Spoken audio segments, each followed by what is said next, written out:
Britain के एक अखबार ने पिछले 7 दिनों से एक लाइव स्ट्रीम शुरू कर रखी थी, जिसमें टेबल पर एक सब्जी रखी हुई थी। खोज इस बात की हो रही थी कि पहले ब्रिटेन की पीएम लिज ट्रस अपने पद से इस्तीफा देंगी या पहले ये सब्जी सड़ेगी। अब ब्रिटेन में जारी राजनीतिक उथल पुथल के बीच लिज ट्रस ने इस्तीफा दे दिया है, जबकि सब्जी अभी भी टेबल पर है। पीएम के रूप में लिज ट्रस का कार्यकाल केवल 45 दिन तक ही चला। ट्रस ब्रिटेन के इतिहास में सबसे कम समय तक रहने वाली प्रधानमंत्री हैं। आइए आपको बताते हैं कि किन किन परिस्थितियों में लिज ट्रस को यूके पीएम की पद से इस्तीफा देना पड़ा। ब्रिटेन में अब आगे क्या होगा और यूके में अब पीएम बनने की रेस में कौन कौन से नाम शामिल हैं। पहला सवाल ये है कि लिज ट्रस को यूके पीएम की पद से इस्तीफा क्यों देना पड़ा। दरअसल पूर्व PM Boris Johnson Liz Truss के लिए देश की अर्थव्यवस्था को पहले ही खस्ता हाल छोड़ गए थे। ऐसे में लिज ट्रस के पीएम बनने के बाद उनके कैबिनेट में वित्त मंत्री 45 बिलियन पाउंड के टैक्स कटौती की योजना लेकर आए, जिसे उन्होंने मिनी बजट कहा। लेकिन इस मिनी बजट ने देश के मार्केट में उथल पुथल मचा दी। मिनी बजट को व्यापक रूप से बड़ी आर्थिक समस्याएं पैदा करने के लिए दोषी ठहराया गया। बढ़ते दबाव के बीच लिज ट्रस इस योजना से पीछे हट गई और अपने वित्त मंत्री को बर्खास्त कर दिया।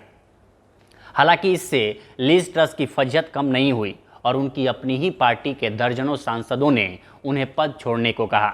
उनकी होम सेक्रेटरी ने इस्तीफा तक दे दिया। आखिर में बढ़ते दबाव के बीच लिज ट्रस को आज इस्तीफा सौंपना पड़ा।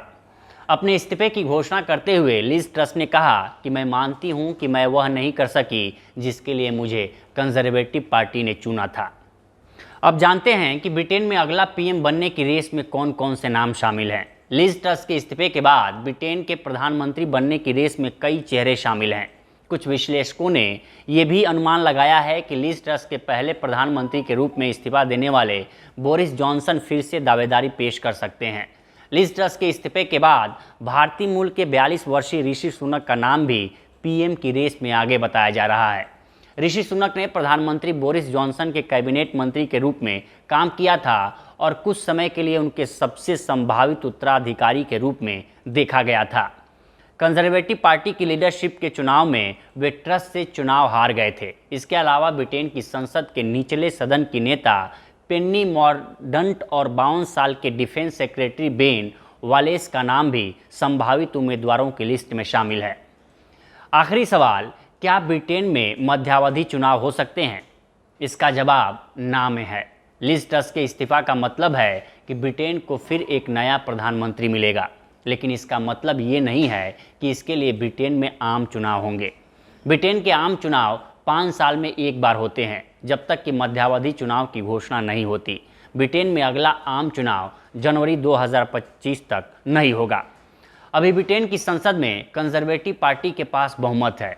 समय से पहले चुनाव कराने का निर्णय आमतौर पर प्रधानमंत्री के पास होता है, लेकिन लिज ट्रस ने इस्तीफा देते हुए कहा है कि कंजर्वेटिव पार्टी हफ्ते के अंदर अपना नया लीडर चुनेगी और नए पीएम की नियुक्ति तक वो पद पर बनी रहेंगी।